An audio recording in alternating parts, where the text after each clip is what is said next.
अध्यादेश अघि नबढेपछि एमालेले बोलायो सचिवालय बैठक। माओवादी केन्द्रका अध्यक्ष प्रचण्डले भने बालेन्द्र हर्क साम्पाङलाई आफ्नै मान्छे ठान्छु। अब माओवादी पार्टी उत्पीडित समुदायमै केन्द्रित हुने प्रचण्डको जिकिर। कांग्रेस नेता डाक्टर शशाङ्क कोइरालाको दावी देउबा प्रधानमन्त्री भएर 84 को चुनाव गराएपछि मात्रै महाधिवेशन चाहन्छन्। एमाले महासचिव शंकर पोखरेलले भने प्रचण्ड हाम्रै सहयोगमा प्रधानमन्त्री बनेको बिर्सिएर हामी माथि नै शासन गर्न चाहन्थे। प्रचण्डमा तीव्र निराशा र छटपटाहट देखिन थालेको पोखरेलको टिप्पणी। बलियो शक्ति भएकैले एमाले माथि चौतर्फी आक्रमण भयो, मिथ्या आरोपको प्रतिवाद गर्नुहोस्। नेकपा एमालेका केन्द्रीय सचिव लेखराज भट्टको भनाई। सरकार विरोधी आन्दोलनको कार्ययोजना बनाउन नेकपा एसले बनायो कार्यदल। माओवादी नेता देवेन्द्र पौडेलले भने बादलले नैतिक धरातलबाट गिरेर जनयुद्ध हिंसा हो भने जनयुद्धले ल्याएको व्यवस्थामै बसेर शहीदहरूको अपमान सह्य नभएको नेता पौडेलको जिकिर। क्रान्तिकारीबाट विदा भएका 152 विद्यार्थी नेतालाई माओवादीले गर्यो प्रदेशमा व्यवस्थापन। राप्रपाको युवा संगठनद्वारा विरोध प्रदर्शन। रामहरि खतिवड़ाको पुतला दहन। एक हुँदै जनमत र नागरिक उन्मुक्ति पार्टी। एउटाले पार्टी र अर्कोले संसदमा नेतृत्व गर्ने। परराष्ट्र मन्त्री डाक्टर आर्जु राणा देउबाद्वारा स्पेन र स्लोभाकियाका विदेश मन्त्रीसँग भेटवार्ता। अनुसन्धान प्रक्रियालाई गुणस्तरीय बनाउन आधुनिक प्रविधिको उपयोग आवश्यक रहेको मध्य प्रदेशका मुख्यमन्त्री सतीश कुमार सिंहको भनाई। कांग्रेसको कार्यकारी पदमा उम्मेद्वारले सम्पत्ति विवरण बुझाउनु पर्ने। राजेन्द्र महतोको पार्टीमा लेबीको व्यवस्था। प्रधानमन्त्री भए 20,000, वडाध्यक्ष भए 4,000 दिनुपर्ने। दुबईबाट उपेन्द्र यादव फर्किए नेपाल। प्रकाश शरण महत पुगे दिल्ली। केआईआईटी का संस्थापकलाई छानबिन समितिले सोध्यो नेपाली विद्यार्थीलाई मात्र किन कलेज छाड्न भनियो। नेपालमै पढ्न चाहने केआईआईटी मा अध्ययनरत विद्यार्थीलाई आवेदन दिन आह्वान। शिक्षा मन्त्रालयको स्पष्टीकरण। प्रधानमन्त्रीले भने जस्तै छात्रवृत्तिको आवेदन नै नपरेको होइन। जाहेरी पर्ने बित्तिकै पक्राउ पूर्जी जारी गर्ने व्यवस्था हटाउन अध्ययन कार्यदलको सुझाव। नेपालमा कर तिर्ने संस्कृति नरहेको नेकपा एमालेका महासचिव शंकर पोखरेलको टिप्पणी। काठमाडौँ महानगरले 73 जना बालबालिकालाई गर्यो उद्धार। दर्शनार्थी चढेको भ्यान म्याग्दीमा दुर्घटना हुँदा 1 को मृत्यु, 3 जना घाइते। बीवाईडी हाइटेक विक 2081 काठमाडौँमा सुरु। जनकपुर अन्तर्राष्ट्रिय फिल्म महोत्सव फागुन 16 गतेदेखि हुने। अन्तर्राष्ट्रिय खबरमा 2 दिनभित्र विदेशी सहायता पुनः सुरु गर्न ट्रम्पलाई अदालतको आदेश। दुर्लभ खनिज भण्डारमा अमेरिकासँग सम्झौता गर्न युक्रेन सहमत। अमेरिका र फ्रान्स युक्रेन रुस शान्तिमा एकमत, सहायतामा विभाजित। नेतन्याहुले दक्षिणी सिरियालाई सैन्य मुक्त गर्ने सुझाव दिएपछि विरोध प्रदर्शन। दक्षिण कोरियामा पुल भत्किँदा 4 जनाको मृत्यु, 6 जना घाइते। खेल खबरमा 4 नेशन्स महिला फुटबलको उपाधि म्यानमारलाई नेपाल 2-0 ले पराजित। प्रधानमन्त्री र केपी ओली कप फुटबल च्याम्पियनशिपका खेलाडी बीच भेट। पाकिस्तानमा हुने 14औं सागको मिति तय। र आजको हेल्थ टिप्समा रहनेछ खुशी हर्मोन डोपामाइन बढाउने गलत र सही तरिका बारे विशेष जानकारी। दर्शक महानुभाव नमस्कार। समाचार पार्टी.com को न्यूज बुलेटिनमा यहाँलाई हार्दिक स्वागत छ।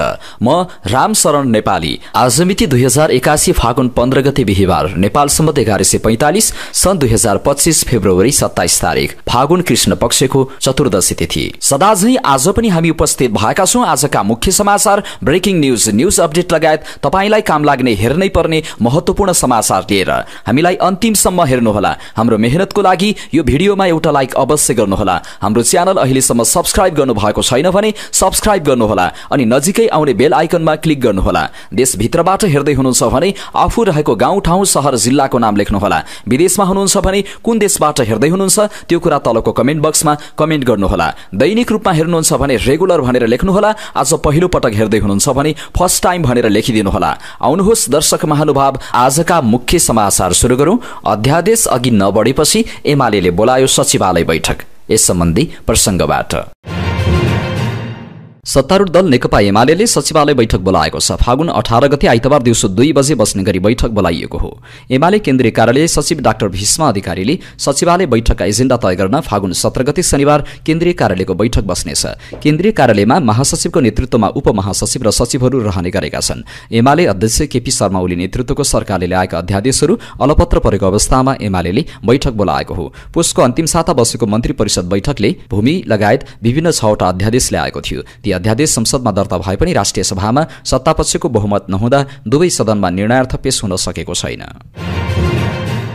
नेकपा माओवादी केन्द्रका अध्यक्ष पुष्पकमल दाहाल प्रचण्डले बालेन्द्र हर्क साम्पाङलाई लोकतन्त्रको फूलबारीको फूल भनिसकेकाले आफ्नै ठान्ने बताएका छन्। विराटनगरमा प्रेस सेन्टरले आयोजना गरेको पत्रकार सम्मेलनमा बोल्दै प्रत्यक्ष निर्वाचित कार्यकारी प्रमुखमा जाँदा बालेन शाह होस् वा हर्क साम्पाङ जो आए पनि केही फरक नपर्ने उनको भनाइ थियो। प्रत्यक्ष निर्वाचित कार्यकारी हुँदा हर्क साम्पाङ जस्ता मान्छे जितेर गए के हुन्छ भन्ने सञ्चारकर्मीहरूको जिज्ञासामा उनले भने के फरक पर्छ र, हर्क साम्पाङ आए पनि केही फरक पर्दैन, बालेन आए पनि केही फरक पर्दैन, अरू आए पनि केही फरक पर्दैन। मैले न उनीहरूलाई लोकतन्त्रका फूलबारीको फूल भनिसकेकै छु, म त्यहाँबाट दायाँ बायाँ छैन, त्यसैले उनीहरूलाई त मैले आफ्नै मान्छे ठान्छु। उनले आफूहरूले संविधान बनाउने प्रत्यक्ष निर्वाचित कार्यकारी चाहिन्छ भनेर नोट अफ डिसेन्ट राखेको स्मरण गरेका छन्। प्रचण्डले केही समयदेखि देखिएको अन्योद र अलमल चिर्दै आफ्नो पार्टी दायाँबाट बायाँतर्फ शिफ्ट गरेको बताएका छन्। अखिल क्रान्तिकारी प्रदेश नम्बर 1 को प्रथम बैठक तथा प्रशिक्षणलाई सम्बोधन गर्दै उनले यस्तो धारणा राखेका हुन्। गत केन्द्रीय समिति बैठकले दायाँबाट बायाँतर्फ शिफ्ट गरेको उल्लेख गर्दै उनले स्थानीय तहबाट समाजवादको अभ्यास गर्ने निर्णय गरिएको जानकारी दिए। यसले पार्टीलाई आफ्नै वर्ग र समुदायतिर फर्काएको उल्लेख गर्दै उनले समुदायसँगै बसेर सङ्घर्ष गर्ने र समुदायसँगै बसेर समाजवादको अभ्यास गर्ने नीति लिएको जानकारी दिए। पार्टीकै अर्को निर्णयअनुसार जनतासँग माओवादी तराई मधेस जागरण थालिएको उनले जानकारी दिए। अभियानको क्रममा आर्थिक समृद्धिका सम्भावनाको खोजी गर्ने, नागरिक समाज र बुद्धिजीवीसँग छलफल गर्ने, शहीद र बेपत्ता परिवारसँग छलफल गर्ने, जनताको घरमा बसेर विविध समस्याको जानकारी लिने गरेको उल्लेख गर्दै अध्यक्ष प्रचण्डले अभियान निकै प्रभावकारी बन्दै गरेको बताए। हिजोदेखि सामन्ती राज्यले विभेदमा राखेको र आफूहरूले जनयुद्ध मार्फत उनीहरूका मुद्दा उठाएको त्यही अनुरूप अधिकार संविधानमा राखिएको तर कार्यान्वयनमा समस्या देखिएकाले त्यसलाई समेत सम्बोधन गर्न हुलाकी मार्ग केन्द्रित अभियान थालिएको उनले स्पष्ट पारे। आगामी वैशाखमा मध्य पहाडी लोकमार्ग केन्द्रित अभियान सञ्चालन गरिने उल्लेख गर्दै अध्यक्ष प्रचण्डले देशकै होचो स्थानबाट थालिएको जनतासँग माओवादी अभियान देशकै उच्च ठाउँमा लगेर समापन गरिने बताए। यो अभियान स्वरूप र सन्देश दुवै हिसाबले मौलिक हुने उल्लेख गर्दै उनले यसले वास्तविक राष्ट्रिय एकता कायम गर्ने बताए। भर्खरै सम्पन्न अखिल क्रान्तिकारीको चुनावले पार्टीभित्र लोकतान्त्रिक अभ्यास स्थापित गरेको उल्लेख गर्दै उनले यसले अरू विद्यार्थी संगठनभन्दा अखिल क्रान्तिकारीलाई नयाँ उचाइमा पुर्याउने बताए। देशभर पार्टीको पक्षमा माहौल बनिरहेको र पछिल्लो स्थानीय तह उपनिर्वाचनले माओवादीलाई 1 नम्बर प्रदेशमा पहिलो पार्टी बनाएको उल्लेख गर्दै अध्यक्ष प्रचण्डले आगामी सोभियो निर्वाचनमा पनि अखिल क्रान्तिकारीलाई पहिलो संगठन बनाउन अपील गरे। नेपाली कांग्रेसका नेता डाक्टर शशाङ्क कोइरालाले पार्टी सभापति शेरबहादुर देउवा आफू प्रधानमन्त्री भएपछि मात्रै 15औं महाधिवेशन गराउने पक्षमा रहेको दावी गरेका छन्। महेन्द्र नारायण निधिको 104औं जन्मजयन्तीका अवसरमा जनकपुरमा आयोजित कार्यक्रमलाई सम्बोधन गर्दै देउवासँग बुझ्दा प्रधानमन्त्री भएपछि 84 को चुनाव गराएपछि मात्रै महाधिवेशन गराउने मनसाय पाएको बताए। उनले भने अब पार्टीको महाधिवेशन कहिले हुन्छ भन्ने सबैको मनमनमा होला। अधिवेशनको बारेमा मैले शेरबहादुरजीलाई सोधेँ। उहाँलाई सोध्नुभन्दा पहिला मैले एउटा अन्तर्वार्तामा मैले चुनाव भन्दा 2 वर्ष पहिला अधिवेशन गराए राम्रो हो भनेको थिएँ, तर त्यसपछि गरायौं भने हामी अप्ठ्यारोमा पर्छौं। चुनावको मुखमा अधिवेशन गरायौं भनेर राम्रो हुँदैन, त्यसैले 2 वर्ष पहिले गरायो भनेको 82 सालमा गरायो हो भने नभए 84 को चुनावपछि गराउनुपर्छ।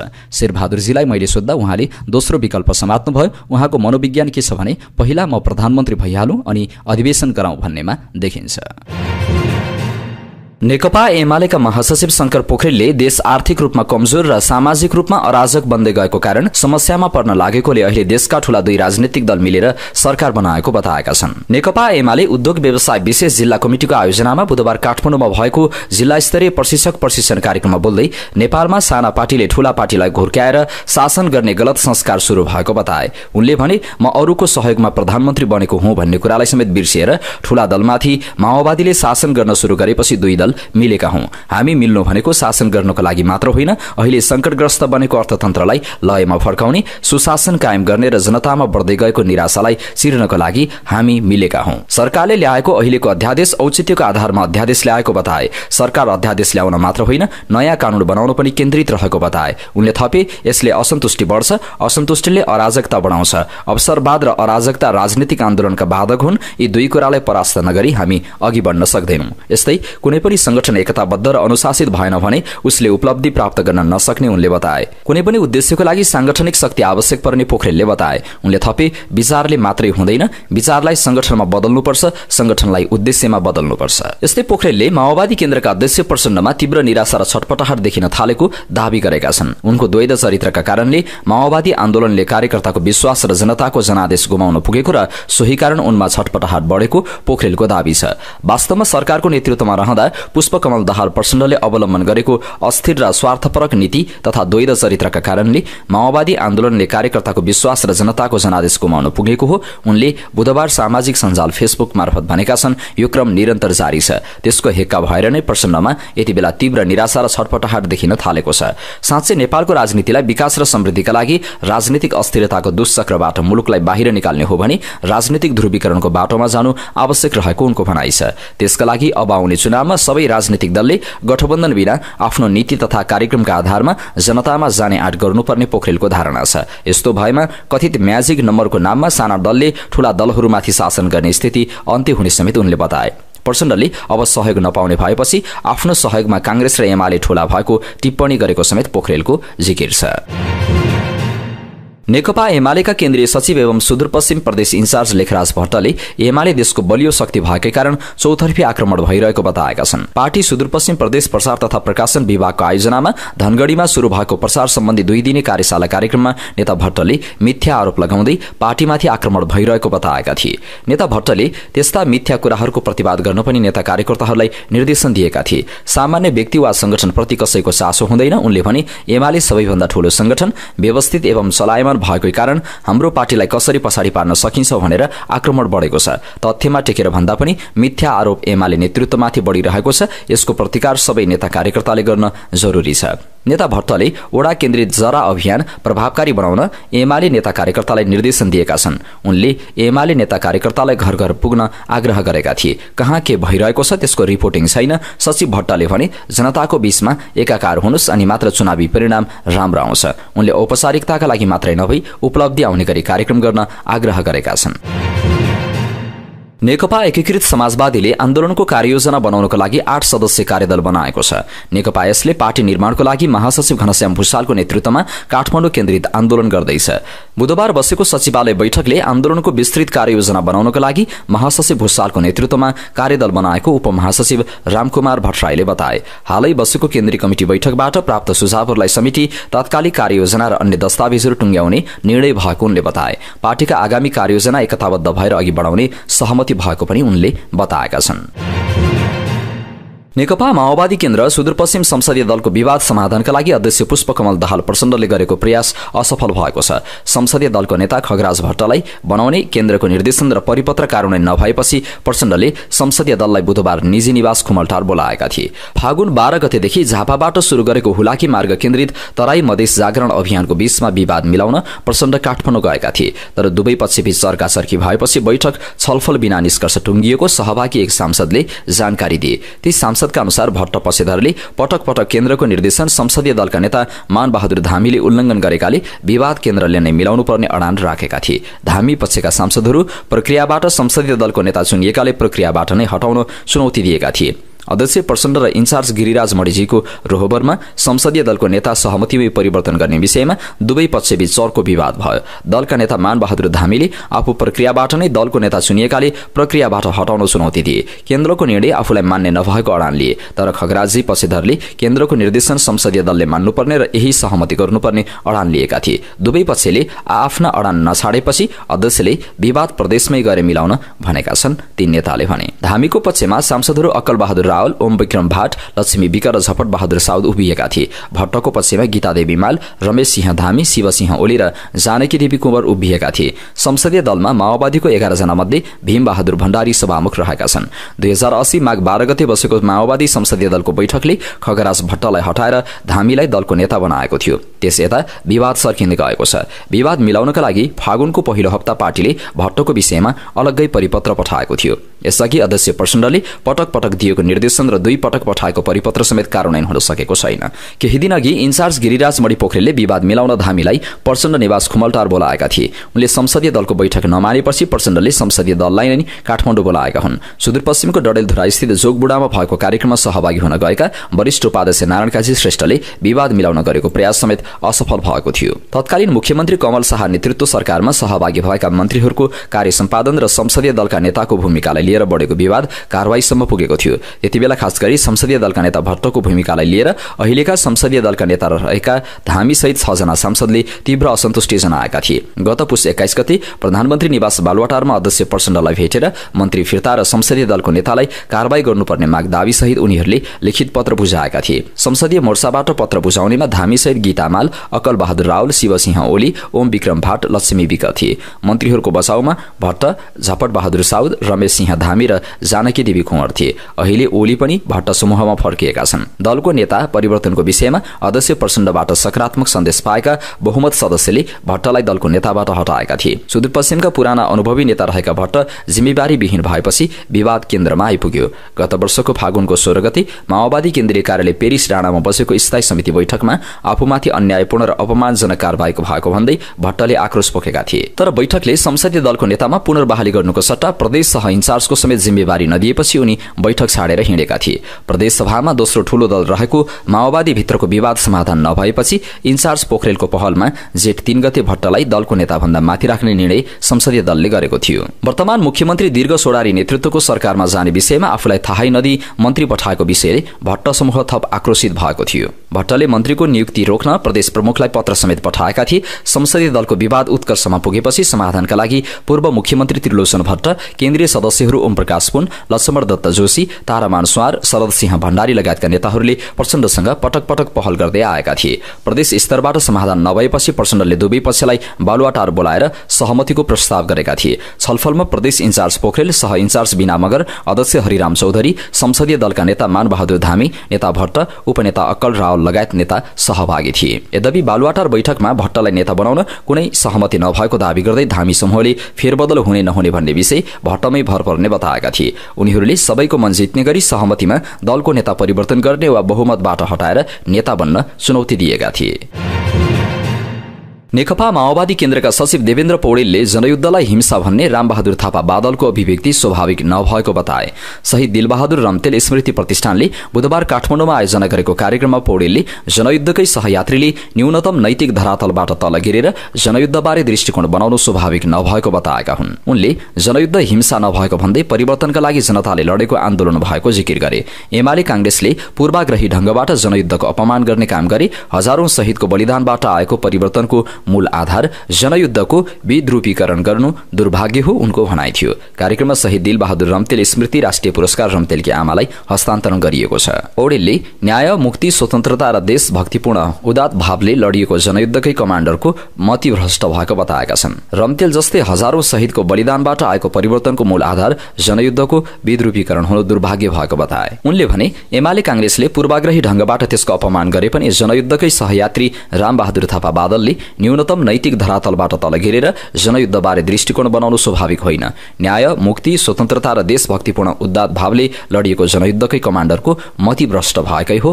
उनले जनयुद्धकालमै रम्तेल लगायतका शहीदहरूको स्मृतिमा फागुन 14 देखि 21 गतेसम्म साताव्यापी शहीद सप्ताह अभियानको सुरुवात गरेको र आज पनि त्यसैको निरन्तरता स्वरूप देशभर अभियान चलिरहेको पनि बताएका छन्। अखिल क्रान्तिकारीमा 32 वर्षीय उमेर हदको कारणले बाहिरिएका विद्यार्थी नेताहरूलाई नेकपा माओवादी केन्द्रले पार्टीको जिम्मेवारी दिएको छ। अखिलबाट बाहिरिएका 151 जना विद्यार्थी नेताहरूलाई कार्यदलको सिफारिसको आधारमा जिम्मेवारी दिएको हो। अखिलबाट विदा भएका विद्यार्थीहरूको व्यवस्थापन गर्नको लागि माघ 4 गते उपमहासचिव शक्ति बस्नेतको नेतृत्वमा हिमाल शर्मा र पञ्चा सिंह सदस्य रहेको 3 सदस्यीय कार्यदल गठन गरिएको थियो। कार्यदलको प्रतिवेदनका आधारमा अध्यक्ष पुष्पकमल दाहाल प्रचण्डको निर्देशन अनुसार विद्यार्थी नेताहरूलाई जिम्मेवारी सहितको परिपत्र महासचिव देव गुरुङले प्रदेश कमिटिमा बुझाएका छन्। राप्रपाको भातृ संगठन प्रजातान्त्रिक युवा संगठनले बुधबार विरोध प्रदर्शन गरेको छ। गणतन्त्रको विरोध राजसंस्थाको पक्षमा संगठनले राके जुलुस सहित साँझ सुकेधाराबाट चाभिलसम्म प्रदर्शन गरेको हो। सोक्रममा राजतन्त्रको पक्षमा चर्को नाराबाजी गरिएको थियो। यस्तै कांग्रेस नेता रामहरि खतिवड़ाले दिएको अभिव्यक्तिको समेत विरोध गर्दै उनको पुतला समेत जलाइएको थियो। खतिवड़ाले केही दिन अघि हामी राजालाई बम हान्ने पार्टीका कार्यकर्ता हौं भन्दै अभिव्यक्ति दिएका थिए। यस्तो अभिव्यक्ति दिएर खतिवड़ाले पूर्व राजालाई धम्क्याउने काम गरेको केन्द्रीय आन्दोलन परिचालन समितिका सदस्य सदस्य राजु लोहनीले आरोप लगाए। उनले पूर्व राजालाई जिस्काउने काम बन्द गर्न चेतावनी दिँदै नवीन समझदारीबाट राजालाई पनि ठाउँ खाली गरिनुपर्ने धारणा राखे। उनले चैत्रका लागि राप्रपाले आन्दोलनको बिगुल फुकिसकेको भन्दै अहिलेको व्यवस्था विफल भएकाले राजतन्त्रको विकल्प नभएको तर्क गरे। यस्तै युवक संगठनका सदस्य सचिव निराजन बमले राजा फर्काउनुको विकल्प नभएको बताए। कार्यक्रममा लोहनी र बम सहितका नेता कार्यकर्ताको सहभागिता रहेको थियो। मधेसका प्रमुख तथा पुराना भनिएका दलहरू विभाजित भइरहेका बेला गत आम निर्वाचनबाट उदाएका दुई नयाँ दल भने एकताको नजिक पुगेका छन्। डाक्टर सीके अर्थात् चन्द्रकान्त राउत नेतृत्वको जनमत र रेशम चौधरी संरक्षक रहेको रञ्जिता श्रेष्ठ नेतृत्वको नागरिक उन्मुक्ति एकताको अन्तिम तयारीमा पुगेका हुन्। जनमतसँग एकता हुने खुलासा भएको माघ 27 गते नागरिक उन्मुक्ति पार्टीका संरक्षक चौधरीले गरेका थिए। नेपाल समाजवादी नयाँ शक्तिको महाधिवेशनमा उनले भनेका थिए, जनमत पार्टी र हाम्रो पार्टी बीचको सकारात्मक सन्देश चाँडै पाउनुहुनेछ। चौधरीले त्यसो भनिरहँदा जनमतका अध्यक्ष राउत पनि त्यही मञ्चमा थिए। अहिले एकताको बलियो आधार तयार पार्नका लागि जनमतका अध्यक्ष राउत र नागरिक उन्मुक्ति पार्टीका संरक्षक चौधरी लागि परेका छन्। उनीहरूका बीचमा पटक पटक श्रृङ्खलाबद्ध संवाद भएको छ भने धेरै कुरा मिलिसकेको नेताहरू बताउँछन्। पूर्व मन्त्री समेत रहेका जनमतका उपाध्यक्ष अब्दुल खानले भने नागरिक उन्मुक्ति संघको एकताबारे नेताहरूबीच निरन्तर छलफल भइरहेको छ। अहिलेसम्म भएका छलफलहरू एकदमै सकारात्मक छ। दुवै नेताहरू देश बाहिर रहेकाले उनीहरू फर्किए लगत्तै बाँकी विषय टुङ्ग्याएर एकता हुने नेता खानले बताए। अहिले हाम्रा अध्यक्ष बाहिर हुनुहुन्छ। नागरिक उन्मुक्तिका संरक्षकजी पनि कुम्भ मेलातिर जानु भएको छ, त्यही भएर अलिकति ढिला भएको हो। उनले भने दुवै नेताहरू फर्किएपछि यो प्रक्रिया अघि बढ्छ। जनमतका अध्यक्ष राउत दुवै पुगेका छन् भने नागरिक उन्मुक्ति पार्टीका संरक्षक चौधरी कुम्भ स्नानका लागि भारतमा छन्। नेताहरूका अनुसार एकतापछिको पार्टीको नेतृत्व कसले गर्ने भन्ने विषय पनि करिब टुङ्गिएको छ। जनमतका एक नेताले एकतापछि पार्टीको अध्यक्षता राउतले गर्ने र चौधरी प्रमुख नेताको रूपमा रहने करिब पक्का भइसकेको दावी गरे। उनले भने एकतापछि पार्टीको नेतृत्व हाम्रै पार्टी अध्यक्षले गर्ने, नागरिक उन्मुक्तिका संरक्षक रेशमजी प्रमुख नेताको रूपमा रहने पक्का जस्तै भइसक्यो। जनमतका उपाध्यक्ष खानले भने एउटाले पार्टी र अर्कोले संसदको नेतृत्व गर्ने गरी दुवै दल सहमति नजिक पुगे पनि अन्तिम टुङ्गो लाग्न बाँकी रहेको बताएका छन्।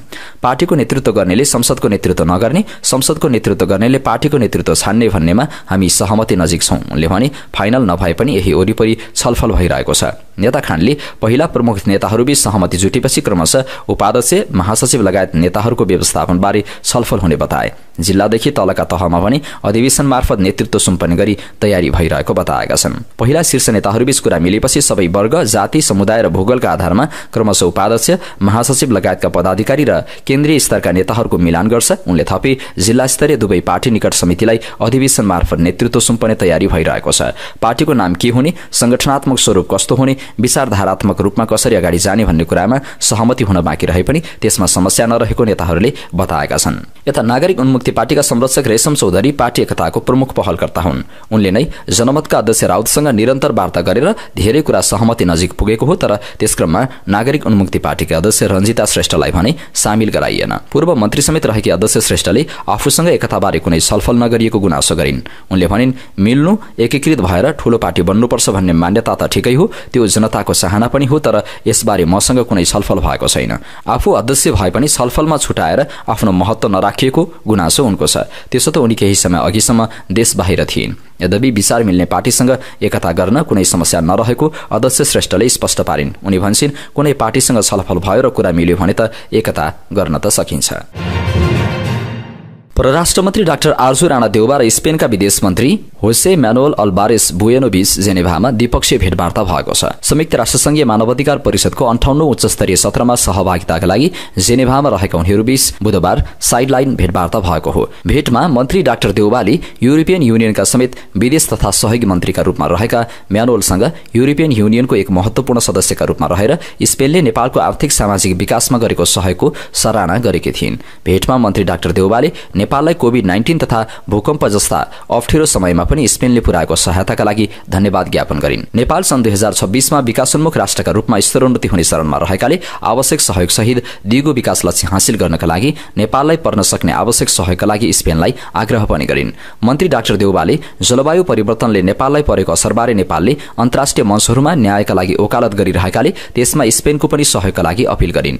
मन्त्री डाक्टर देउबाले नेपाल संयुक्त राष्ट्रसङ्घको सन् 2027 देखि 2029 सम्मका लागि मानवाधिकार परिषदको सदस्यमा उम्मेदवारी घोषणा गरिसकेको र 2029 देखि 2031 सम्मका लागि आर्थिक तथा सामाजिक परिषद एवं सन् 2037 देखि 2038 का लागि सुरक्षा परिषदको अस्थायी सदस्यमा उम्मेदवारी दिने भएकाले त्यसमा सहयोगका लागि स्पेन सरकारलाई पनि आग्रह गरिन्। साथै उनले जलवायु परिवर्तन, हिमाल र मानवताको भविष्यको विषयलाई मुख्य थीम बनाएर आगामी मे महिनामा नेपालले सगरमाथा संवाद कार्यक्रमको आयोजना गरेकाले त्यसमा सहभागिताका लागि स्पेनलाई पनि आमन्त्रण गरिन्। त्यस अवसरमा मन्त्री डाक्टर देउबाले नेपालमा राजदूतावास स्थापना गर्न स्पेनलाई आग्रह गरिन्। त्यसैगरी मन्त्री डाक्टर देउबाले बुधबार नै स्लोभाकियाका विदेश मन्त्री जोरज ब्लानरसँग पनि द्विपक्षीय भेटवार्ता गरेकी थिइन्। यसक्रममा उनले नेपाल र स्लोभाकिया बीचको आपसी सम्बन्धका साथै नेपालले संयुक्त राष्ट्रसंघमा दिएका उम्मेदवारी र जलवायु परिवर्तनको असरका क्षेत्रमा नेपालले उठाउँदै आएका विषयवस्तुको बारेमा पनि कुराकानी गरेकी थिइन्। मध्य प्रदेशका मुख्यमन्त्री सतीश कुमार सिंहले अपराध अनुसन्धान प्रक्रियालाई गुणस्तरीय, प्रभावकारी र परिणाममुखी बनाउन आधुनिक प्रविधिको अधिकतम उपयोग गर्नुपर्ने बताएका छन्। नेपाल प्रहरीको अपराध अनुसन्धान विभाग तथा मध्य प्रदेश प्रहरी कार्यालय जनकपुर धामद्वारा आयोजित अपराध अनुसन्धान सम्बन्धी समस्या र समाधान विषयक प्रदेश स्तरीय समीक्षा गोष्ठीमा मुख्यमन्त्री सिंहले अपराध अनुसन्धानको सूक्ष्मता, सघनता, तीव्रता र तटस्थता आवश्यक रहेको उल्लेखेका छन्। उनले भने सही न्याय सुनिश्चित गर्न अनुसन्धान पद्धति वैज्ञानिक र आधुनिक बनाउन आवश्यक छ।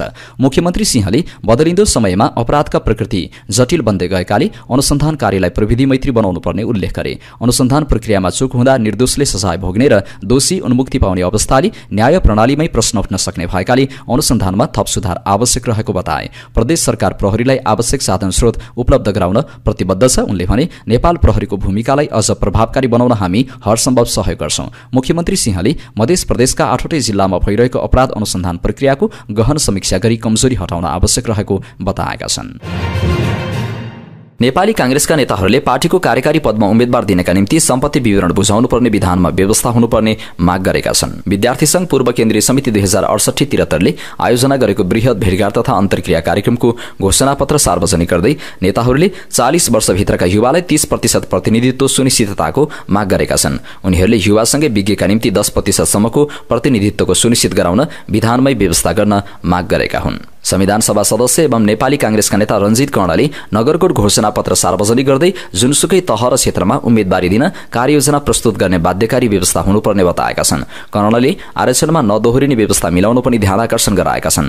अन्तर्क्रियामा वडा तहदेखि संसदसम्मको उम्मेदवार प्रस्तुत गर्न कार्यकालको कार्ययोजना, अनिवार्य वैधानिक व्यवस्था गर्ने समानुपातिक निर्वाचन प्रणाली हटाई सदस्य संख्या कम गर्ने र उम्मेदवारीमा समावेशीलाई पूर्ण रूपमा लागू गर्ने गरी व्यवस्था मिलाउन संविधान संशोधनमा पहल गर्ने निर्णय भएको छ।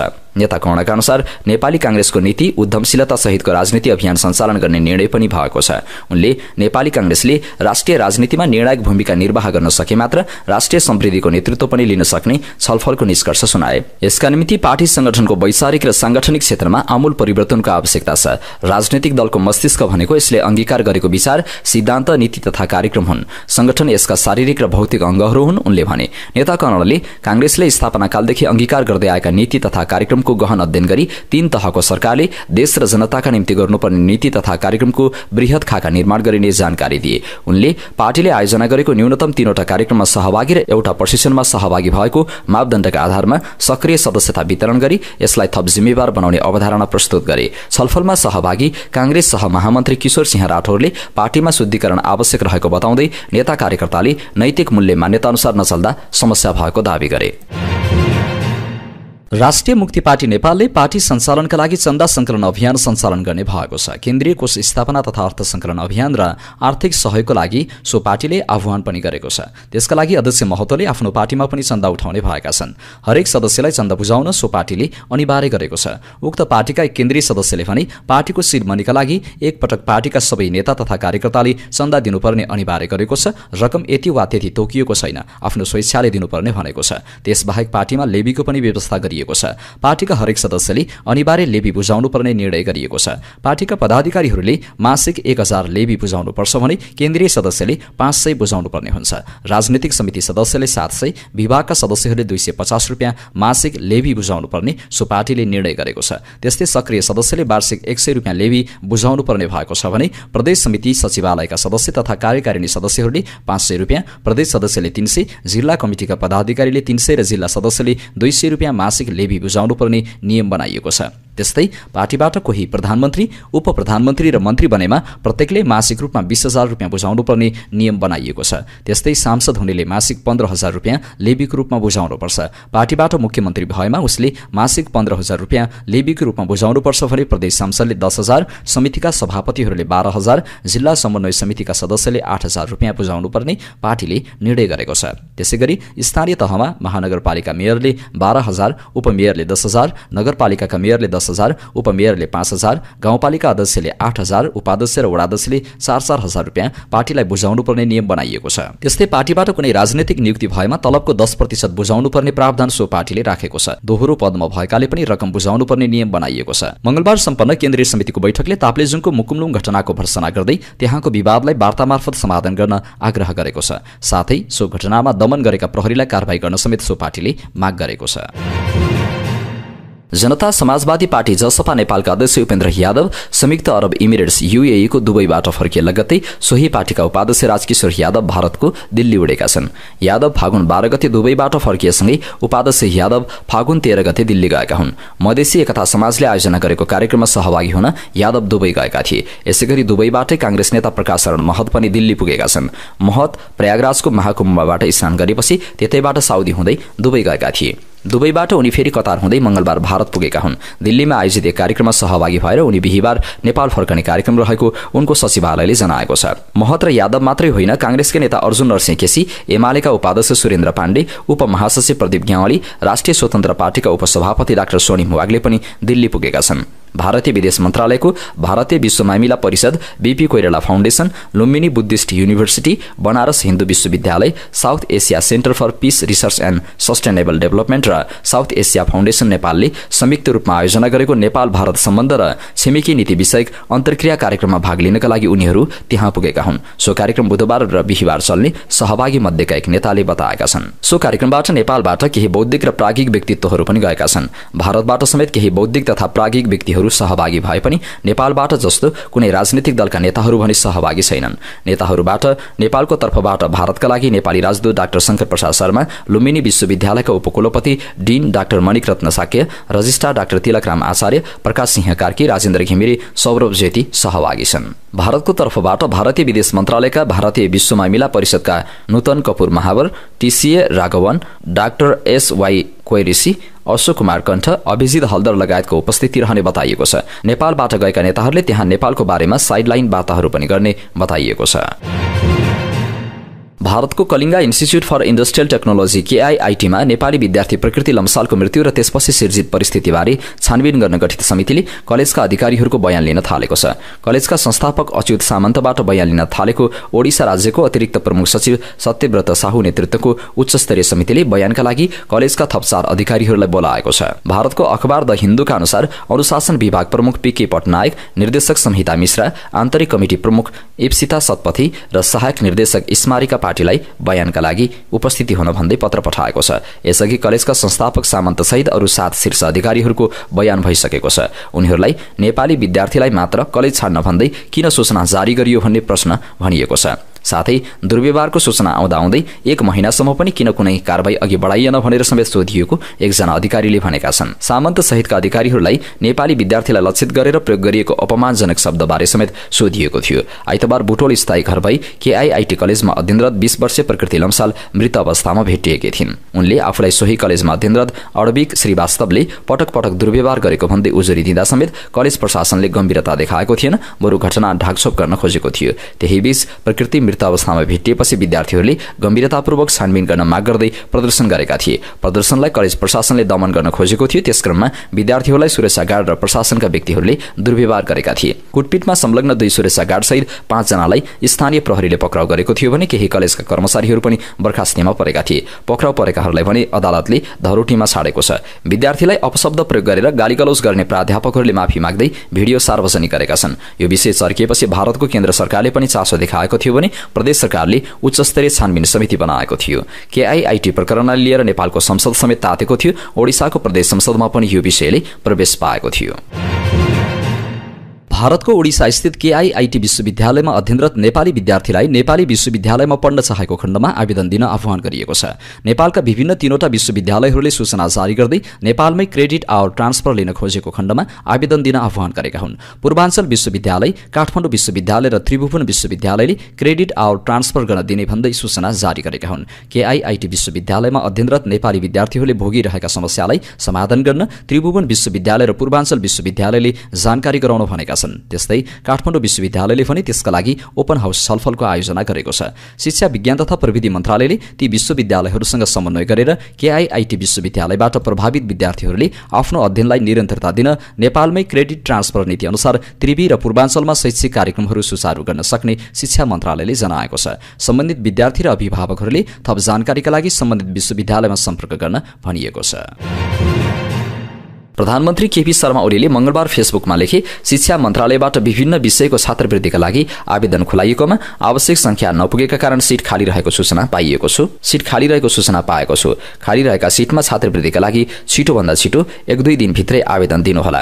प्रधानमन्त्री ओलीले उल्लेख गरेको विषय चीनको छात्रवृत्तिको हो। तर प्रधानमन्त्रीले भने जस्तो पर्याप्त विद्यार्थीको आवेदन नै नपरेको भने होइन। शिक्षा विज्ञान तथा प्रविधि मन्त्रालयले मेरिटको आधारमा नाम छनौट गरेर परराष्ट्र मन्त्रालय मार्फत पठाए पनि विद्यार्थीले अन्तिम समयमा अनलाइन डकुमेन्ट नपठाएकाले सीट खाली भएको शिक्षा मन्त्रालयले प्रष्टीकरण दिएको छ। 200 विद्यार्थीको आवेदन परेको थियो। मेरिटको आधारमा नाम छनौट गरेर पठाएका थियौं। छनौटमा परेका विद्यार्थीलाई जानकारी पनि गराएको हो, तर उहाँहरूले चीनको नियम अनुसारको प्रक्रियामा सहभागी हुनु भएन। शिक्षा मन्त्रालयको उच्च शिक्षा महाशाखाका उपसचिव सेमन्तराज कोइरालाले भने प्रधानमन्त्रीज्यूले भने जस्तो आवेदन नै नपरेको भने होइन। चीनले 71 सीटका लागि छात्रवृत्ति दिएको थियो। गत पुसमा शिक्षा मन्त्रालयले आवेदन माग गरेको थियो। छात्रवृत्तिका लागि छनौट भएका विद्यार्थी प्रक्रियामा सहभागी नहुँदा अन्डर ग्रेजुएट एमबीबीएस 1 जना, पोस्ट ग्रेजुएट इन्जिनियरिङमा 7 जना, एग्रिकल्चरमा 3 जना, पीएचडी इन्जिनियरिङमा 1 जना, भेटेरिनरीमा 1 जना, आईटीमा 4 जना, मेडिकल साइन्समा 2 जना र कन्जर्भेसनमा 1 जनाको खाली भएको हो। विद्यार्थीले के कारणले डकुमेन्ट पेश गरेनन् थाहा छैन। डकुमेन्ट पेश गर्न हामीले बारम्बार भनेका हौं, तर पेश नगर्दा समस्या आएको हो, कोइरालाले भनेका छन्। अब यो खाली भएको सीटमा के गर्ने भन्ने अधिकार चीनसँग छ। शिक्षा मन्त्रालयका अनुसार समय सकिएकाले चीनले प्रक्रिया रोकिसकेको छ। उताको सिस्टमबाट प्रक्रिया ब्लक भएको भनेर मेसेज आएको छ। उपसचिव कोइरालाले भने अब चीनले फेरि प्रक्रिया खुलाएमा मात्र शिक्षा मन्त्रालयले अर्को प्रक्रिया अघि बढाउनेछ, नभए छात्रवृत्तिको 20 सीट खाली हुने भएको छ। इच्छा नभएका व्यक्तिले आवेदन नदिएको भए अरू विद्यार्थीहरूले अवसर पाउने थिए। मेरिटमा नाम सिफारिस गरेका थियौं, उहाँहरूको ठाउँमा अर्को व्यक्ति छनौट हुने थियो। आवेदन दिएका तर नपरेका विद्यार्थी धेरै छन्, कोइरालाले भने। प्रधानमन्त्री ओलीले आवेदन दिन फेसबुकमा लेखेपछि पनि 3 जनाको आवेदन परेको छ। अब के हुन्छ थाहा छैन। चीनले उसको कानून अनुसार गर्ने हो, उनले भनेका छन्। फौजदारी आरोप लागेका व्यक्तिलाई सुरुमै पक्राउ पूर्जी जारी गरेर समात्ने कानूनी व्यवस्था परिमार्जन गर्न सुझाव दिएको छ। महान्यायाधिवक्ता कार्यालयले गत वर्ष गठन गरेको फौजदारी न्याय प्रशासन सुधार अध्ययन तथा सुझाव कार्यदलले विशेष अवस्थामा मात्रै पक्राउ पूर्जी जारी गरेर शंकित व्यक्तिलाई नियन्त्रणमा लिनुपर्ने सुझाव दिएको हो। मुलुकी फौजदारी कार्यविधि संहिता 2074 अनुसार जोसुकै व्यक्तिलाई जस्तोसुकै फौजदारी कसुरको आरोप लाग्ने बित्तिकै जिल्ला अदालतको अनुमतिमा प्रहरीले नियन्त्रणमा लिने व्यवस्था छ, जुन व्यवस्थामा परिमार्जन आवश्यक रहेको भन्दै तत्कालीन महान्यायाधिवक्ता डाक्टर दिनमणि पोखरेल नेतृत्वको कार्यदलले सरकारलाई कानून संशोधन गर्न सुझाव दिएको हो। गत असार 23 गते प्रधानमन्त्री पुष्पकमल दाहाल प्रचण्डलाई बुझाइएको अध्ययन प्रतिवेदनमा फौजदारी न्याय प्रशासनको सुधारका लागि धेरै सुझाव दिएको छ। सामान्य खालका फौजदारी कसुरमा जाहेरी परेपछि शंकित व्यक्तिलाई प्रहरीबाट उपस्थितिको सूचना मात्रै दिनुपर्ने सुझाव महान्यायाधिवक्ताको कार्यालयको राय छ। जघन्य वा गम्भीर कसुर गरेमा वा त्यस्ता कसुरको उद्योग, दुरुत्साहन वा अपराधिक षड्यन्त्र गरेको व्यक्तिमाथि मात्रै सुरुमै पक्राउ पूर्जी जारी हुने गरी कार्यविधि संहिताको दफा 9 संशोधन गर्न आग्रह गरिएको छ। नेकपा एमालेका महासचिव शंकर पोखरेलले नेपालीले राज्यलाई कर तिर्ने बानी कमजोर भएको बताएका छन्। नेपाल एमाले उद्योग व्यवसाय विशेष जिल्ला कमिटिको आयोजनामा बुधबार काठमाडौँमा भएको जिल्ला स्तरीय प्रशिक्षक प्रशिक्षण कार्यक्रममा उनले कर तिर्ने भन्दा नतिर्नेको जमात बढिरहेको बताएका हुन्। राज्यलाई कर तिर्ने बानी नेपालीको अति कमजोर छ। कर तिर्ने भन्दा कर नतिर्नेको जमात बढी छ नेपालमा। कर तिर्ने संस्कृति नै छैन, उनले भने। पुँजी निर्माण बिना राष्ट्रिय पुँजी नबन्ने बताउँदै उनले नेपालीले बचत संस्कृति विकास गर्नुपर्ने बताए। नेपालीको बचत संस्कृति अति अर्थव्यवस्था कमजोर भएको उनको धारणा छ। महासचिव पोखरेलले विदेशबाट आएको ऋण र अनुदान पनि उचित सदुपयोग हुन नसकेको बताए। विदेशबाट ऋण ल्याएर देश बनाउँछु भन्ने सोचाइ नै गलत भएको उनको धारणा छ। फरक प्रसंगमा पोखरेलले राजनीतिक दलभित्र योगदान कम र अवसरको खोजी बढ्दै गएको पनि बताए। यसले असन्तुष्टि बढ्छ, असन्तुष्टिले अराजकता बढाउँछ। अवसरवाद र अराजकता राजनीतिक आन्दोलनका बाधक हुन्। यी दुई कुरालाई परास्त नगरी हामी अघि बढ्न सक्दैनौं, उनले भनेका छन्।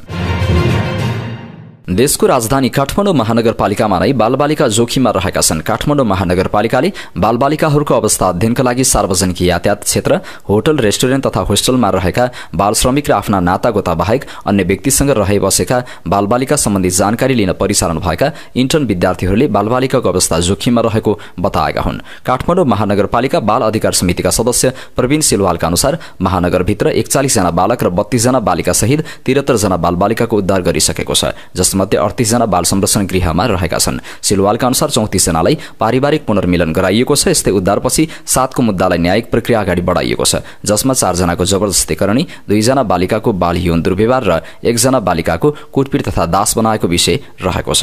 पछिल्लो 2 घटनामा भने महानगरपालिकाको मनोसामाजिक प्रतिवेदन र संयुक्त अनुगमन प्रतिवेदनलाई नै जाहेरी सरह मानी सोही आधारमा मुद्दा चलाइएको सिलवालले जनाएका छन्। जोखिममा रहेका बालबालिकाहरूको खोज तथा उद्धार संरक्षण, पारिवारिक पुनर्मिलन लगायत श्रृङ्खलामा दायित्व भएका निकायसँगको समन्वय अभ्यास समीक्षा गर्दै काठमाडौँ महानगरपालिकाले यसलाई थप प्रभावकारी बनाउन काम समेत थालेको छ। महानगरका उपप्रमुख सुनिता डंगलको संयोजकत्वमा महानगर बाल अधिकार समिति गठन भएको छ।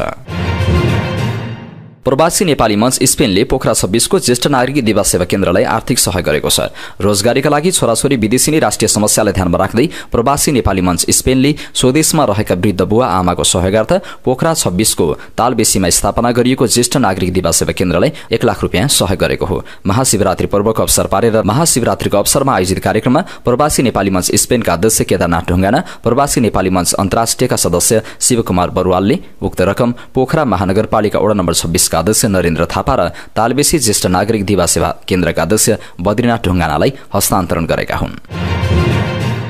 म्याग्दीको अन्नपूर्ण गाउँपालिका 3 को गोइठे भिरमा इको भ्यान दुर्घटना हुँदा 1 जनाको मृत्यु भएको छ भने 3 जना घाइते भएका छन्। नार्स्याङमा रहेको शिव मन्दिर जाने यात्रु चढेको भ्यान सडकबाट करिब 150 मिटर तल कालीगण्डकी किनारमा खसेर दुर्घटना भएको हो। बेनी जोमसोम कोरोला सडक अन्तर्गत अन्नपूर्ण गाउँपालिका 3 को सुके बगरबाट नार्स्याङतर्फ जाँदै गरेको 4944 नम्बरको भ्यान बुधबार सडकबाट कालीगण्डकी नदीको किनारमा खसेको सीमा प्रहरी चौकी भुरुङ तातोपानीले जनाएको छ। भ्यानका चालक समेत रहेकी अन्नपूर्ण 4 धरापकी अन्दाजी 40 वर्षीय सुनदेवी गौचन सरिताको घटनास्थलमै मृत्यु भएको सीमा प्रहरी चौकी भुरुङ तातोपानीका प्रमुख प्रहरी सहायक निरीक्षक रमेश प्रसाद अधिकारीले जानकारी दिए। अधिकारीले दुर्घटनामा गम्भीर घाइते रूपा पुन, नमिता चोचाङ्गी र विष्णु कुमारी बुढाथोकीलाई उद्धार गरेर उपचारका लागि पोखरा अस्पताल पठाइएको बताए। जिल्ला प्रहरी कार्यालयका प्रहरी निरीक्षक सागर पौडेल नेतृत्वको टोलीले घटनास्थल पुगेर दुर्घटनाको बारेमा अनुसन्धान थालेको छ। नेपालका लागि BYD को आधिकारिक वितरक साइमेक्स इन्क प्रालीले BYD हाइटेक विक 2081 को आयोजना गरेको छ। यो कार्यक्रम पहिलो पटक आयोजना गरिएको हो। कार्यक्रम 14 फागुनदेखि 18 फागुनसम्म काठमाडौँको एभरेस्ट होटलमा हुने कम्पनीले जनाएको छ। यस कार्यक्रममा आगन्तुकहरूले नयाँ ऊर्जा सवारी र दिगो प्रविधिहरू नजिकबाट अनुभव गर्ने अवसर पाउनेछन्। BYD हाइटेक विक 2025 केवल प्रदर्शनी मात्र नभई EV प्रविधि, AI एकीकरण र नयाँ ऊर्जा समाधानहरूको महत्त्वपूर्ण मञ्चको रूपमा प्रस्तुत गरिएको छ। यस कार्यक्रमले उद्योगी, व्यवसायी, EV विक्रेता, प्रविधि प्रेमी र सर्वसाधारणलाई समेटेको छ। कार्यक्रममा सहभागीहरूले BYD को ब्लेड ब्याट्री प्रविधि, DiSus intelligent body control system, platform, dual mode off road, उन्नत चालक सहायता प्रणाली एडास र गाडीभित्रको AI लाई प्रत्यक्ष अनुभव गर्ने अवसर पाउनेछन्। यस कार्यक्रमको यस विशेष आकर्षण भनेको नेक्स्ट जेन सवारी प्रदर्शन हो, जसमा BYD का नवीनतम र आउँदै गरेका EV मोडलहरूको अवलोकन र तिनको कार्यक्षमता तथा दिगोपन सम्बन्धी नवीनतम प्रविधिहरू बुझ्ने अवसर उपलब्ध हुनेछ। स्मार्ट मोबिलिटीको भविष्यबारे वास्तविक समय प्रविधि प्रदर्शनका लागि डेमोन्स्ट्रेसन पनि हुनेछ। साथै EV प्रविधि र नयाँ ऊर्जा सवारीको भविष्यबारे उद्योगका अग्रणी विज्ञ, इन्जिनियर र दिगोपन अभियानकर्ताहरूबाट विशेष जिज्ञासा र प्यानल छलफल हुने बताइएको छ। जनकपुर धाममा हुन लागेको जनकपुर अन्तर्राष्ट्रिय फिल्म महोत्सवको तयारी पूरा भएको छ। महोत्सवका आयोजक संस्था संवाद फाउन्डेसनले पत्रकार सम्मेलन मार्फत महोत्सवको तयारी पूरा भएको जानकारी दिएको छ। फिल्म साक्षरताको प्रवर्धन गर्नु, विभिन्न चलचित्रहरू प्रदर्शन गर्दै कार्यशाला तथा मास्टर क्लासहरू मार्फत चलचित्रलाई एक शक्तिशाली माध्यमको रूपमा अवगत गराउने, नेपाली युवालाई प्रेरणा र अवसर दिने तथा फिल्म निर्माता एवं कलाकारबीच अनुभव आदान प्रदानको अवसर सिर्जना गर्ने उद्देश्यका साथ सम्मेलन गर्न लागि महोत्सवका आयोजक संवाद फाउन्डेसनका अध्यक्ष कुमार भास्करले जानकारी दिएका दिएका छन्। उनले भने स्थानीय र विश्व सिनेमा बीचको सेतु बनाउन महोत्सवले नेपाली चलचित्रलाई विश्वभरका दर्शकहरूसम्म पुर्याउँदै अन्य देशका चलचित्र र कथाहरूसँग गहिरो सम्बन्ध जोड्नेछ। यसले नेपाल र अन्तर्राष्ट्रिय समुदाय बीचको सांस्कृतिक सहकार्य र सामिप्यता बढाउन मद्दत गर्नेछ। महोत्सवमा विभिन्न 144 भन्दा बढी देशका चलचित्र कर्मीहरूद्वारा 3500 भन्दा बढी आवेदन प्राप्त भएको उनले जानकारी दिए। अध्यक्ष भास्करका अनुसार महोत्सवका लागि 10 विधाबाट चयन भएका कुल 78 वटा फिल्म प्रदर्शन गरिनेछ। प्रत्येक विधामा सर्वोत्कृष्ट हुनेलाई पुरस्कृत गरिने उनले बताए। मैथिली विकास कोषको सभा भवनमा सो सम्मेलन फागुन 16 देखि 18 गतेसम्म आयोजना हुन लागेको छ। अब अन्तर्राष्ट्रिय खबर। अमेरिकाको एक अदालतले अमेरिकी राष्ट्रपति डोनाल्ड ट्रम्प नेतृत्वको प्रशासनलाई विदेशी सहायता पुनः सुरु गर्न 2 दिनको समय सीमा दिएको छ। समाचार संस्था रोइटर्सका अनुसार सुनवाईका क्रममा अमेरिकी जिल्ला न्यायाधीश अमीर एच अलीले 2 हप्ता अगाडि नै आदेश दिएको भए पनि प्रशासनले त्यसलाई पालना नगरेको आरोप लगाएका छन्। अदालतले ट्रम्प प्रशासनलाई अनुदान, ऋण र अन्य वित्तीय सहायता रोक्दै संघीय कोषमा व्यापक स्थगन लगाउने आदेश कार्यान्वयन गर्नबाट रोक लगाउने आफ्नो आदेश विस्तार गरेको हो। अदालतले ट्रम्प प्रशासनको खर्च रोक्ने निर्णयलाई अस्थायी रूपमा अवरोध गरेपछि केही खोलिए पनि प्रशासनले पुनः वित्तीय सहायता रोक्ने प्रयास गर्ने जोखिम रहेको आदेशमा उल्लेख छ। राष्ट्रपति ट्रम्पले जनवरी 20 मा शपथ लिएपछि कार्यकारी आदेश जारी गर्दै इजरायल, इजिप्ट र खाद्य सहायता कार्यक्रम बाहेक सबै विदेशी सहायता रोकेको घोषणा गरेका थिए। यसले गरिब राष्ट्रहरूलाई दिइने स्वास्थ्य सहायता समेत रोकिएको थियो। यस आदेशपछि शिक्षा, स्वास्थ्य, विकास, रोजगारीका कयौं परियोजनाहरू ठप्प भएका छन्। ती सबै परियोजनाको प्रमुख वित्तीय स्रोत अमेरिका नै रहेको थियो। दुर्लभ खनिज भण्डारमा अमेरिकासँग सम्झौता गर्न युक्रेन सहमत भएको छ। अमेरिकासँग दुर्लभ खनिज सम्झौताको शर्त पूरा भएको एक युक्रेनी अधिकारीलाई उद्धृत गर्दै बीबीसीले जनाएको छ। अमेरिकी राष्ट्रपति डोनाल्ड ट्रम्प र युक्रेनी राष्ट्रपति भ्लोदिमिर जेलेन्स्कीले वाशिंटनमा यसै साता सम्झौतामा हस्ताक्षर गर्ने अपेक्षा गरिएको छ। युक्रेनमा लिथियम र टाइटेनियम लगायतका महत्त्वपूर्ण तत्त्व र खनिजहरूको विशाल भण्डार छ। साथै ठूलो मात्रामा कोइला, ग्यास, तेल र युरेनियम भण्डारहरू छन्, जसबाट अरबौं डलर बराबरको आपूर्ति हुन्छ। संसारका महत्त्वपूर्ण खनिजको 5% युक्रेनमा रहेको बताइन्छ। हवाई जहाजदेखि पावर स्टेशन निर्माणका लागि आवश्यक पर्ने टिटानियम पनि युक्रेनमा नै पाइन्छ। हतियार, विन्ड टर्बाइन, इलेक्ट्रोनिक सामान तथा अन्य महत्त्वपूर्ण उपकरणका लागि आवश्यक पर्ने 17 तत्त्व युक्रेनमा नै पाइन्छ। युद्ध सुरु भएसँगै केही खनिज भण्डार रुसले कब्जा गरेको छ। अमेरिकी राष्ट्रपति डोनाल्ड ट्रम्प र भ्रमणमा रहेका फ्रान्सेली राष्ट्रपति इमानुएल मैक्रोन युक्रेन र रुसबीच दिगो शान्ति कायम गर्ने विषयमा सहमत भएका छन्। तर मैक्रोनले ट्रम्पको यो दाबीलाई सार्वजनिक रूपमा अस्वीकार गरे। युरोपेली सहयोगीहरूले युक्रेनलाई कसरी सहायता प्रदान गर्ने भन्ने सन्दर्भमा स्थिति संयुक्त राज्य अमेरिकाको लागि अनुचित रहेको बताए। व्हाइट हाउसमा द्विपक्षीय बैठकपछि संयुक्त पत्रकार सम्मेलनको क्रममा ट्रम्पले मैक्रोन धेरै महत्त्वपूर्ण मुद्दाहरूमा उनीसँग सहमत छन्। छलफलमा धेरै ठोस कदम चालेको फ्रान्सका राष्ट्रपति इमानुएल मैक्रोनले बताए। शान्तिको अर्थ युक्रेनको आत्मसमर्पण हुन नहुने बताए। ग्यारेन्टी बिनाको युद्धविराम हुनु नहुनेमा उनको जोड छ। सुरक्षा ग्यारेन्टी सहित शान्ति सम्झौता हुन जरुरी रहेको उनले बताएका छन्। दमास्कसको दक्षिणी क्षेत्रमा सिरियाको अन्तरिम सरकारी सेनाको उपस्थितिलाई अस्वीकार गर्ने इजरायली प्रधानमन्त्री बेन्जामिन नेतन्याहुको हालैको टिप्पणीको प्रतिक्रियामा दक्षिणी सिरियाभर विरोध प्रदर्शन सुरु भएको छ। आइतबार एक सम्बोधनमा नेतन्याहुले इजरायलले एचटीएस हयात तहरिर अल शाम सेना वा नयाँ सिरियाली सेनालाई दमास्कसको दक्षिणी क्षेत्रमा प्रवेश गर्न नदिने बताएका थिए। उनले दक्षिणी सिरियाको पूर्ण सैन्य मुक्तिकरणमा जोड दिएका छन्, जसले देशभर व्यापक आक्रोश बढाएको छ। सोइदा, दारा, दमास्कस र कुनैट्रा लगायत धेरै सिरियाली शहरहरूमा प्रदर्शनहरू भएका छन्। दक्षिण कोरियाको राजमार्ग निर्माण स्थलमा मंगलबार पुल भत्कँदा 4 जना कामदारको मृत्यु भएको छ। अन्य 6 जना घाइते भएको अग्नि नियन्त्रण अधिकारीहरूले बताएका छन्। पुल माथि राखिएको 4 वा 5 प्लेटहरू मिलेर बनेको संरचना सियोलबाट लगभग 65 किलोमिटर दक्षिणमा रहेको आन्सेओङमा रहेको राजमार्ग निर्माण स्थलमा भत्किएको थियो। जमिनमा लडेर भग्नावशेषमा पुरिएका 10 जना कामदारमध्ये 4 जनाको मृत्यु भएको पुष्टि भएको छ। अन्य 5 जना गम्भीर घाइते भएका छन् भने 1 जना सामान्य घाइते भएका छन्। क्रेन प्रयोग गर्ने र माथिल्लो प्लेटहरूलाई खाँबोहरू बीच जोड्ने क्रममा भत्कँदा दुर्घटना भएको हो। अग्नि नियन्त्रण अधिकारीहरूले उद्धार कार्यका लागि 92 वटा उपकरण र लगभग 170 जना कर्मचारी परिचालन गरेका छन्। अब पालो खेल खबरको। 4 नेशन्स अन्तर्राष्ट्रिय महिला च्याम्पियनशिपको उपाधि म्यानमारले जितेको छ। त्रिपुरेश्वर स्थित दशरथ रंगशालामा बुधबार साँझ भएको फाइनलमा घरेलु टोली नेपाललाई 2-0 गोलले स्तब्ध पार्दै म्यानमारले उपाधि उचालेको हो। झण्डै 4 दशक लामो महिला अन्तर्राष्ट्रिय फुटबल यात्रामा अहिलेसम्म नेपालले उपाधि जित्न सकेको छैन। अहिलेसम्म नेपालले 13 वटा फाइनल खेल्दा सबै फाइनलमा हार बेहोरेको छ। साफ च्याम्पियनशिप, साग र अन्य 3 प्रतियोगिता नेपाल फाइनलमा पराजित भएको तीतो इतिहास छ। बुधबार पहिलो हाफमा दुवै टोलीले बराबरी खेले पनि दोस्रो हाफ सुरु भएको केही त्यही समयमै म्यानमारले नेपाल विरुद्ध लगातार 2 गोल गरेको थियो। म्यानमारका लागि खेलको 62 मिनेटमा यु पर्खिनले गोल गर्दै अग्रता दिलाएकी थिइन्। त्यसको 2 मिनेटपछि खेलको 64 मिनेटमा कप्तान विन थेङ्गितुनले अर्को गोल थप्दै म्यानमारको अग्रता दोब्बर बनाइन्। बक्सको दायाँ भागबाट हानेको प्रहार नेपाली किपर एन्जेलाले रोकेकी थिइन्, तर पूर्ण रूपमा क्लियर नभएको बल पुनः बिनले पाइन्। उनले छातीले हानेको बल गोलमा परिणत भयो। गीता राणाले बल रोक्ने प्रयास गरे पनि सफल हुन सकेनन्। सन् 2019 को फेब्रुअरीमा भारतको भुवनेश्वरमा भएको हिरो गोल्ड कपमा नेपाल र म्यानमारले फाइनल खेलेका थिए। उक्त खेलमा पनि नेपाल पराजित भएको थियो। नेपालले अहिलेसम्मका म्यानमारसँगको 5 भेटमा हराउन सकेको छैन। गत कार्तिकमा घरेलु मैदानमा भएको साफ च्याम्पियनसिपमा नेपाल फाइनलमा बंगलादेशसँग पराजित हुँदै उपविजेतामा सीमित बनेको थियो। प्रधानमन्त्री केपी शर्मा ओली र तेस्रो केपी ओली कप फुटबल च्याम्पियनसिपका खेलाडी तथा आयोजकबीच भेटघाट भएको छ। बुधबार भएको भेटका अवसरमा सो कपका अफिसियल उद्घोषक एन्फाका प्रकाश रुचालका क्यान्सर पीडित आमाको उपचारका लागि केपी ओली क्लबका तर्फबाट 1 लाख र प्रथम महिला राधिका साकेका तर्फबाट 1 लाख गरी 2 लाख हस्तान्तरण गरियो। भेटका अवसरमा अखिल नेपाल फुटबल संघका अध्यक्ष पंकज राई, युवा संघका अध्यक्ष क्षितिज थेबे लगायत सहभागी थिए। राष्ट्रिय युवा संघ नेपालको आयोजनामा यही फागुन 11 गतेदेखि सुरु भएको उक्त च्याम्पियनसिप यही फागुन 20 गते समापन हुनेछ। प्रतियोगिताका विजेताले रु 15,11,111, दोस्रो टोलीले रु 5 लाख प्राप्त गर्ने आयोजकले जनाएको छ। र दक्षिण एसियाली ओलम्पिक काउन्सिलले पाकिस्तानमा हुने भनिएको 14औं दक्षिण एसियाली खेलकुद सागको मिति तय गरेको छ। पाकिस्तानमा बसेको काउन्सिलको बैठकले साग सन् 2026 को जनवरी 23 देखि 31 तारिकसम्म गर्ने निर्णय गरेको नेपाल ओलम्पिक कमिटी एनओसीले जनाएको छ। पाकिस्तानका लाहोर, इस्लामाबाद र फैसलाबादमा साग अन्तर्गतका खेलकुद हुने निर्णय समेत भएको छ। सन् 2019 मा नेपालमा भएको 13औं सागको समापनका क्रममा सन् 2021 मा पाकिस्तानले 14औं साग आयोजना गर्ने भन्दै झण्डा हस्तान्तरण गरेको थियो। साग हरेक वर्ष 2 वर्षमा हुनुपर्ने थियो। साग हरेक 2 वर्षमा हुनुपर्ने थियो। पाकिस्तानले पछिल्लो पटक सन् 2004 मा 9औं सागको आयोजना गरेको थियो। अब पालो आजको हेल्थ टिप्सको। आजको हेल्थ टिप्समा हामीले खुशी हर्मोन डोपामाइन बढाउने गलत र सही तरिकाबारे जानकारी लिएर उपस्थित भएका छौं। डोपामाइन हर्मोनले मानिसको मस्तिष्कलाई सकारात्मक कुरा सोच्न र खुशी हुन प्रेरित गर्छ। हाम्रो मस्तिष्कमा दैनिक सीमित मात्रामा डोपामाइन हर्मोन उत्पादन भइरहेको हुन्छ। केही राम्रो खबर सुनियो, आफूलाई मनपर्ने खाना खाइयो, मनपर्ने ठाउँमा घुम्न गइयो भने हामी खुशी हुन्छौं र यो बेला डोपामाइन हर्मोनको उत्पादन बढी हुन्छ।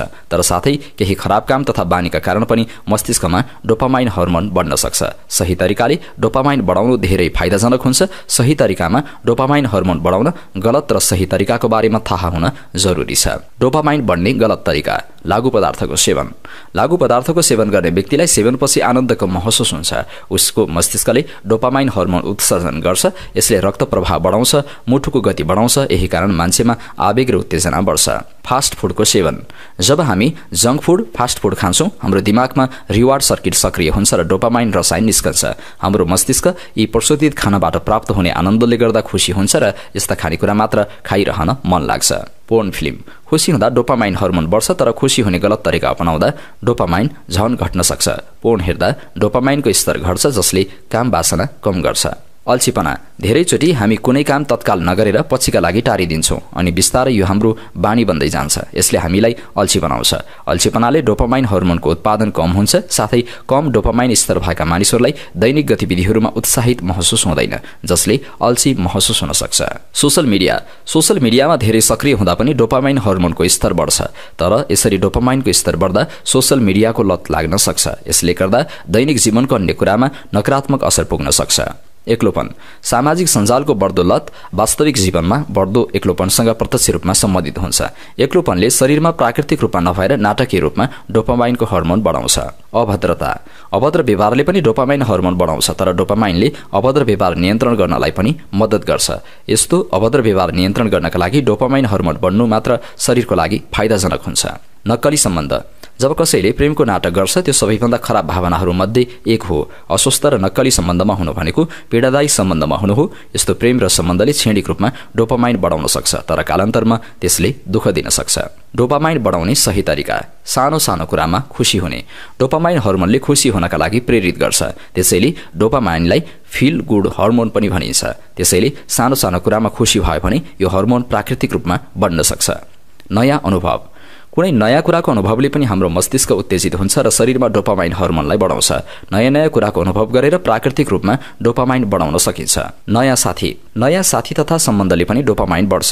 साथीसँग सम्बन्धित सकारात्मक भावना अनुभव गर्दा अक्सिटोसिनले सेरोटोनिन र डोपामाइनको रिलिजलाई सक्रिय गर्छ। प्राकृतिक खाना स्वस्थ र सन्तुलित खाना शारीरिक तथा मानसिक स्वास्थ्यका लागि महत्त्वपूर्ण छ।